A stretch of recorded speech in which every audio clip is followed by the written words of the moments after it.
함께 인사 나누시겠습니다. 사랑합니다.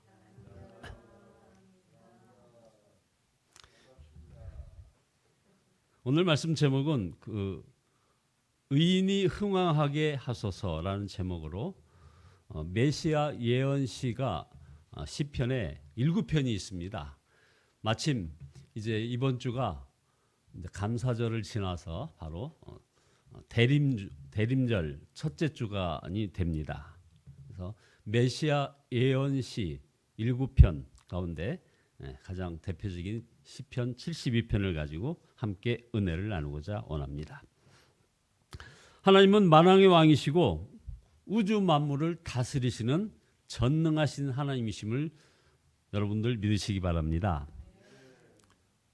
현 정부가 어제 2032년까지 달나라에 착륙해서 거기서 자원을 채취하는 그런 로드맵을 제시하고 있습니다. 또 강북 100주년이 되는 바로 2045년 화성 착륙하는 그런 원대한 구상을 지금 발표했습니다. 그러나 여전히 그 우주 만물은 우리 하나님이 다스리십니다. 그리고 우리는 하나님의 백성이고 또한 하나님의 자녀임은 분명한 것입니다. 여기서 우리 한번 확인하고 싶습니다. 저와 여러분은 과연 하나님 나라의 백성이며 하나님 나라의 자녀가 맞습니까? 하나님 나라의 백성, 하나님 나라의 자녀에게는 특징이 있습니다. 하나님의 생명이 그 마음에 임한 것입니다.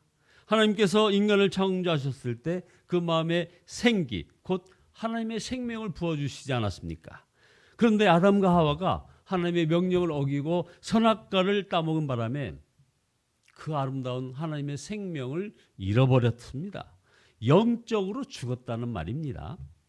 하나님 나라의 백성은 예수 그리스도로 말미암아 이제 죄사함 받고 성령을 받음으로 바로 그 하나님의 생명을 회복한 사람들을 바로 하나님 나라 백성이라고 얘기하는 겁니다. 그래서 하나님의 형상을 이제 하나님 나라 백성들은 회복한 것이죠. 그래서 하나님의 형상은 두 가지 열매로 구분할 수 있습니다. 하나는 의를 행하는 것인가, 또 하나는 형제들을 사랑하는 것인가. 이 두 가지입니다. 요한일서 3장 10절에 아주 정확하게 언급하고 있습니다. 이러므로 하나님의 자녀들과 마귀의 자녀들이 드러나나니 무릇 의를 행하지 아니하는 자나 또는 그 형제를 사랑하지 아니하는 자는 하나님께 속하지 아니하니라. 자, 하나님 나라 백성들은 의를 행한다는 겁니다.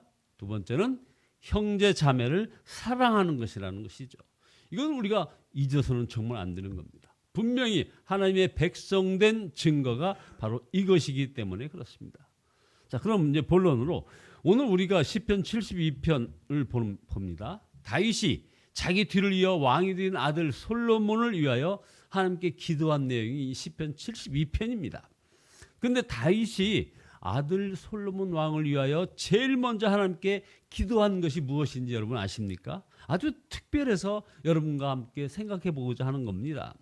하나님의 판단력과 하나님의 공의를 부어 달라고 기도하고 있습니다. 바로 1절에 하나님이여 주의 판단력을 왕에게 주시고 주의 공의를 왕의 아들에게 주소서. 주님은 제게 이 말씀을 아주 깊이 묵상하게 하셨습니다. 정말 특별하지 않습니까? 여러분도 자녀들을 위해서 기도할 것입니다. 그런데 기도의 제일 처음에 우리들 자녀들에게 하나님의 판단력과 하나님의 공의를 주소서 하고 우리가 기도합니까? 그것도 가장 먼저 말입니다. 다윗도 여느 아버지처럼 아들 솔로몬이 강대한 제국의 왕이 되게 해달라고 기도했습니다. 분명히 했습니다. 8절 11절 보면 8절에 왕이 이 바다에서 저 바다에 이르기까지 이 강에서 저 땅 맨 끝에 이르기까지 모두를 다스리게 해달라고 아주 기도했습니다. 또 11절에는 모든 왕이 그 앞에 엎드리게 하시고 모든 백성이 그를 섬기게 해달라고 막 기도를 했습니다. 그러나 다른 점이 있습니다. 다윗은 무조건 아들 솔로몬이 이 큰 왕국을 이루게 해달라고 기도하지 않았다는 겁니다. 먼저 기도한 내용이 우리가 주목해야 됩니다. 그것은 아들 솔로몬이 다스리는 동안 바로 그의 날에 의인이 흥왕하여 평강의 풍성함이 달이 닿을 때까지 이르리로다. 이렇게 기도를 합니다. 저번 성경으로 번역한 것을 보면은 정의가 꽃을 피우게 해달라고 하는 이런 기도를 아들을 위해서 기도했던 것입니다. 결국 이런 기도를 드린 다음에 왕의 지경이 넓어지게 해달라고 기도하는 이 기도의 그 순서를 주목하는 것입니다. 다윗의 이 기도는 죽음이 얼마 남지 않은 때 드린 그런 기도입니다. 그리고 또 가장 먼저 드린 기도입니다. 정의가 꽃을 피우게 하소서. 이것이 바로 다윗의 진심이었습니다. 우리는 여기서 하나님께서 다윗을 왜 그렇게 사랑하셨는지 그 이유를 알 수 있는 것입니다. 이것은 정말 우리가 기억하고 또 기억해야 할 일입니다. 하나님과 마음이 통했다는 것입니다. 다윗을 축복하시고 함께 하실 이유가 여기에 있었습니다. 하나님과 마음이 통한 다윗. 다윗이 하나님의 판단력과 공의를 달라고 이처럼 기도한 것은 바로 재판 때문입니다. 시편 72편 1절에서 4절에 보면 이게 나오죠. 가난한 사람들이 억울하지 않도록 재판을 하려면 하나님의 판단력, 하나님의 공의가 필요하다는 것입니다. 그것은 다윗이 왕으로 있을 때 본인이 재판하는 것이 큰 고민거리였음을 이걸 알 수 있습니다. 여러분 알다시피 당시의 왕은 최고의 재판관이었습니다. 그것은 곧 권력이었습니다. 짐이 곧 법이다. 이렇게 말한 이상한 황제도 있지 않았습니까? 그러나 다윗은 달랐습니다. 그는 재판한다는 것이 얼마나 중요한 일인지를 알았습니다. 그리고 자신이 너무나 판단력에 부족함이 많음을 절감했던 겁니다. 자신이 잘못 판결하면 억울한 죄인이 생기지 않습니까? 엉뚱하게 죄인을 활개치고 다니게 할 수도 있는 것입니다. 특히 가난한 사람들의 경우는 더욱 그렇습니다. 그래서 재판할 때마다 정말 간절히 하나님께 올바른 판단력을 달라고 묻고 또 물었던 것 같습니다. 그랬기 때문에 왕이 되는 아들 솔로몬을 위하여 하나님께 기도할 때 가장 먼저 하나님의 판단력과 하나님의 공의를 달라고 구했던 것이죠. 그래서 우리는 다윗이 참 좋은 믿음의 사람이었고 훌륭한 왕이었음을 알 수 있는 것입니다. 시편 72편은 솔로몬이 이 통치하는 그런 왕국을 말하는 것 같지만 그러나 사실은 왕 중의 왕이신 예수 그리스도께서 통치하는 나라가 어떤 나라인지를 노래하는 그런 예언적인 그런 시편입니다. 다윗은 그 하나님 나라를 본 것입니다. 보지 못했다면 이런 기도가 나올 수가 없는 것이죠. 우리는 의에 대하여 알기는 알지만 그러나 좋아하지는 않습니다. 우리는 본성상 이기적인 존재이기 때문에 그렇습니다. 우리는 법이 중요하다고 인정합니다. 어떻게 해서든지 그러나 특혜를 누리고 특별 대우를 또 바라는 것이 또 우리의 본성입니다. 손해를 보면서도 법을 지키고 공의를 실현하려는 그런 마음이 아예 없습니다. 그래서 진정으로 정의가 꽃을 피우게 하소서라는 기도가 이게 잘 안 나오는 겁니다. 억울한 일을 당했을 때는 정의가 꽃을 피우게 하소서 기도하고 막 외칩니다. 그러나 진정으로 정의를 사랑하여 그렇게 하는 자는 사실 매우 드문 것이죠. 정의를 부르짖다가도 자신에게 이익이 될 때는 정의를 헌시짝처럼 내버리는 경우를 우리는 많이 봅니다. 정의를 외치는 이들이 간혹 위선자인 경우도 많이 있습니다. 그가 특별히 나쁜 것이 아니라 우리 본성이 이기적이기 때문에 그렇다 이겁니다. 그래서 우리가 정의가 꽃을 피우게 하소서 이런 기도를 드릴 수 있는 사람은 바로 하나님을 진정으로 만난 사람뿐인 것이죠. 예수를 믿는 사람들 중에 하나님 나라와 의를 부인하거나 부정하는 사람은 하나도 없습니다. 하나도 없습니다. 그럼에도 불구하고 하나님 나라와 의를 위하여 사는 사람도 많지 않습니다. 이게 참 문제입니다. 예수를 믿는다고 고백하면서 하나님 나라와 그 의를 부인하거나 부정하는 사람은 하나도 없다는 건 참 고무적입니다. 그런데 그럼에도 불구하고 하나님 나라와 의를 위하여 사는 사람도 많지 않다는 것. 정말 이게 우리 현실입니다. 실제 삶에서는 세상 이익과 자기 욕심을 먼저 챙긴다 이 말입니다. 바로 여러분 모든 세계가 우리 한국 교회를 그 부흥을 놀라워합니다. 그러나 또 한편에서 비판적으로 보는 시각도 존재함을 봅니다. 교회가 부흥한 결과가 무엇이냐는 겁니다. 교회가 이렇게 부흥했는데 초대형 교회 몇 개 더 생긴 것 외에 뭐 특별한 열매가 어디 있느냐 하고 아주 비판적인 사람은 얘기합니다. 수많은 열매가 있음에도 불구하고 말입니다. 한국 사회가 더 평화로워졌고 더 정의로워졌느냐, 더 사랑이 많아졌는가, 이것을 묻고 있습니다. 그리스도인들은 오직 믿음으로 구원을 받았다고 고백을 하지만 사람들은 기독교인들을 믿을 만한 사람이라고 생각하지 않는다는 것, 여기에 정말 우리의 고민이 있습니다. 자신들보다 더 깨끗하고 더 정의롭고 더 진실하다고 생각하지 않는다는 겁니다. 세상 사람들이. 오히려 기독교인들이야말로 거짓말쟁이요 위선자라고 보는 그런 경향성이 높다는 겁니다. 바로 2023년도 코로나 이후에 어떻게 우리 기독교 이끌어갈까 하는 그런 많은 통계에 보면 이게 여실히 드러납니다.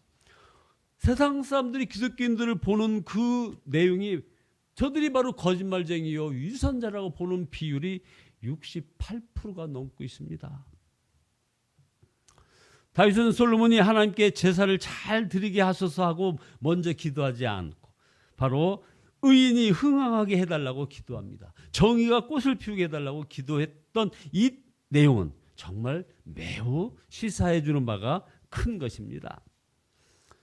자, 이제 우리 다시 한번 우리 자신에게 물어봐야겠습니다. 우리들은 과연 하나님 나라가 이루어지기를 기도하고 있느냐 하는 물음을 계속 해봐야 되지 않습니까?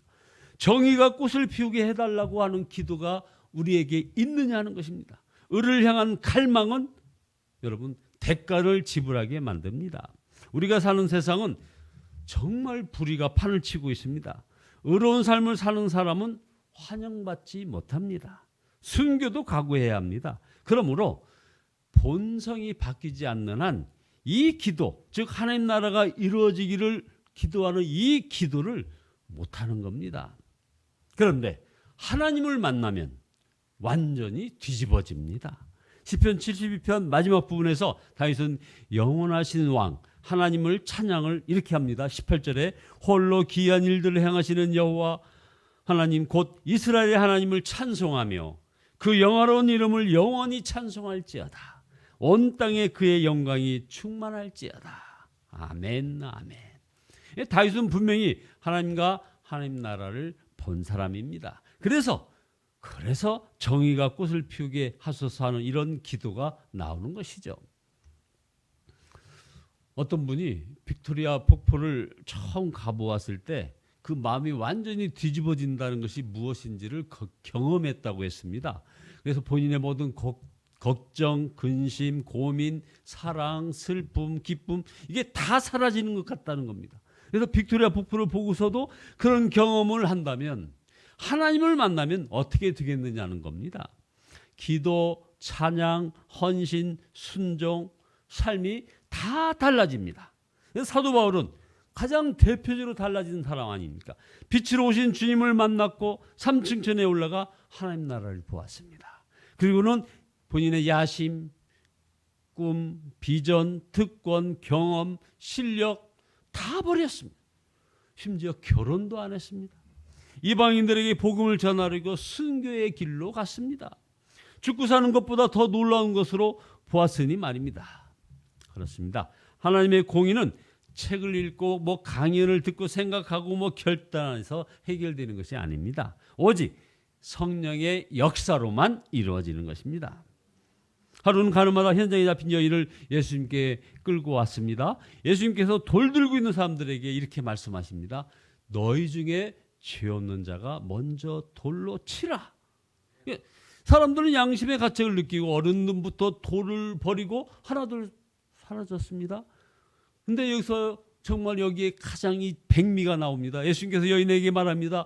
나도 너를 정죄하지 않노니 가서 다시는 죄를 범하지 말라. 이 이야기에 가장 귀한 메시지가 있습니다. 이 이야기에서 우리는 하나님의 공의가 무엇인지를 알 수 있습니다. 바로 거기에는 공의와 사랑이 함께 들어있는 것입니다.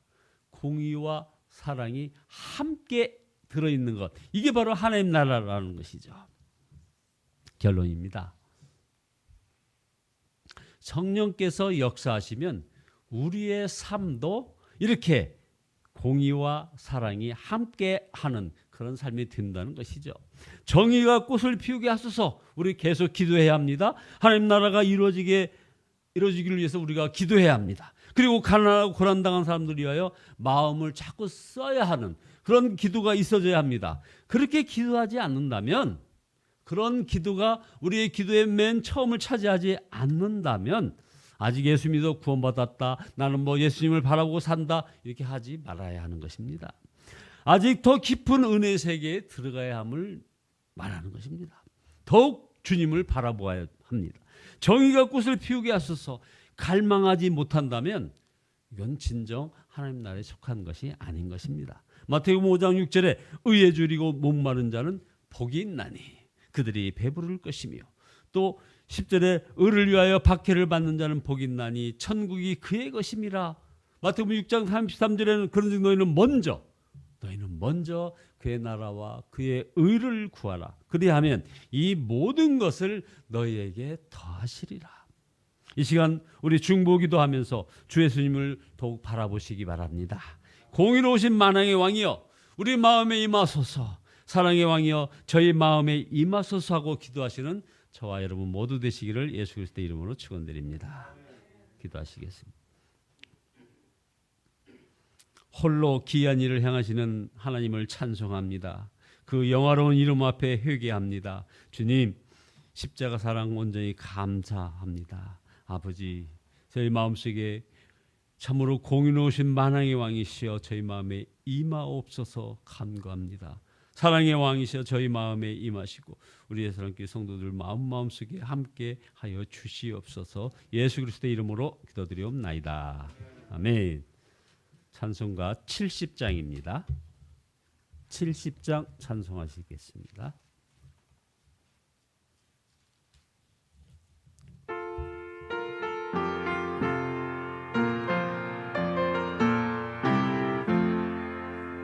비난처 있으니 환난을 당한 자 이리 오라.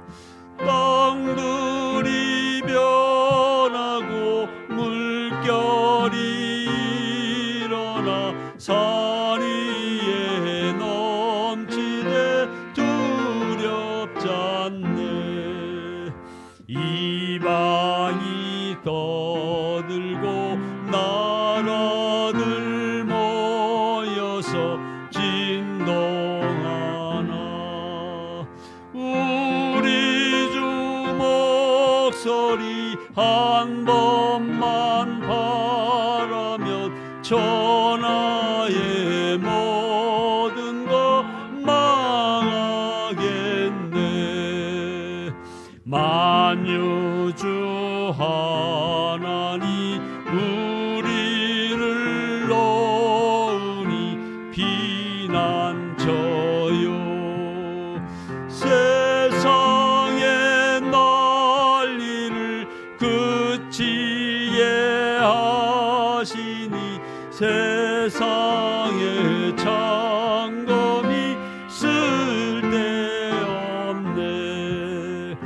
높으신 하나님 우리를 구하니 할렐루야. 섬이 심하고 환난이 극하나 피난처 되시는 여호와 하나님. 주여 삼창하시겠습니다.